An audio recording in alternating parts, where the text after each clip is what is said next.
छत्रपती शिवरायांचे 12 किल्ले याचा युनेस्कोच्या यादीत समावेश झालेला आहे.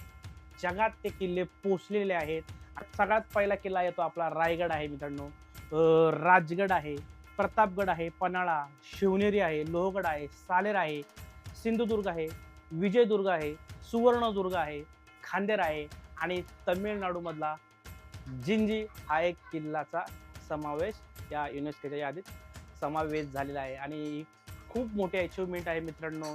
आता महाराष्ट्र सरकारने फक्त एक काळजी घेतली पाहिजे. या किल्ल्यांना जे महाराष्ट्राचे 11 किल्ले आहेत, त्यांना निधी पुरवला पाहिजे. त्या किल्ल्याचं संवर्धन केलं पाहिजे. डागडुजी झाली आहे, ते किल्ले चांगल्या प्रकारे केले पाहिजे. तर चांगलं होईल. आपण सुद्धा काळजी घेतली पाहिजे. गड किल्ल्यांवर गेल्यावर स्वच्छता ठेवली पाहिजे आणि बाकीची जी लोकं आहेत त्यांना तर सांगा मित्रांनो तुम्ही पण. आणि खूप चांगल्या प्रकारे आपण आपला इतिहास जपूया आणि अख्ख्या जगाला इतिहास पुन्हा एकदा सांगूया. जय भवानी, जय शिवाजी.